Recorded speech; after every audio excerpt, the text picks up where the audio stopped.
தேவாதி தேவன் ஏகசூதன் பாடும் பாடுகள் எனக்காக. தேவாதி தேவன் ஏகசூதன் பாடும் பாடுகள் எனக்காக. இன்றைக்கு நாம் எடுத்த தலைப்பு கெத்செமனே தருணங்கள் தேவன் சோதிக்கும் போது முழுமையாக ஒப்பு கொடுத்தல். இயேசுவின் அன்பானவர்களே, அன்னை மரியாளின் அன்பு பிள்ளைகளே, நம்முடைய வாழ்க்கையில் சில நேரங்கள் இருக்கும் அல்லவா, மிகவும் கஷ்டமான நேரங்கள், மனம் உடையும் தருணங்கள்.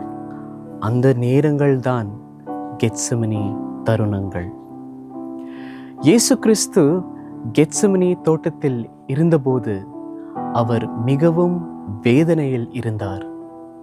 அவர் இவ்வாறே சொன்னார், பிதாவே, நீர் விரும்பினால் இந்த பாத்திரத்தை என்னை விட்டு நீக்கிவிடும். ஆனால் என் சித்தமல்ல, உமது சித்தமே நடக்கட்டும் என்று. லூக்கா நற்செய்தி 22ஆம் அதிகாரம் 42ஆம் வசனம். இங்கு நாம் என்ன கற்றுக்கொள்கிறோம் இறைமக்களே? சோதனைகள் வந்தாலும் நம்முடைய விருப்பம் அல்ல, தேவனுடைய சித்தம் முக்கியம். நாம் சில நேரங்களில் கேட்டுக்கொள்கிறோம் அல்லவா, எனக்கு ஏன் இந்த கஷ்டம், எனக்கு ஏன் இந்த துன்பம்?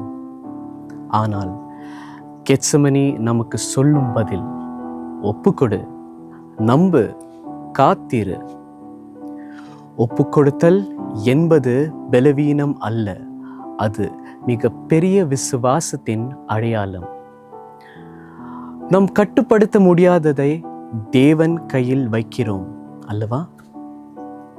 இயேசு ஒப்பு கொடுத்ததால் தான் சிலுவை வந்தது. சிலுவைக்கு பிறகு உயிர்த்தெழுதல் வந்தது. அதுபோல நம்முடைய கெத்செமனே தருணங்களுக்கு பிறகும் ஒரு ஜெயம் இருக்கிறது. ஆனால் முதலில் நம்மையே ஒப்புக்கொடுக்க வேண்டும். இறைமக்களே, இன்று நீங்கள் எந்த சோதனையில் இருந்தாலும் தேவன் உங்களை விட்டு விடுவதில்லை. அவர் உங்களை உருவாக்குகிறார், வலுப்படுத்துகிறார். ஆகையால் நாம் சொல்லுவோம், கடவுளே, என் சித்தம் அல்ல, உமது சித்தமே நடக்கட்டும் என்று. அப்படி சொன்னால் மட்டுமே சோதனை ஆசீர்வாதமாக மாறும். ஆமேன்.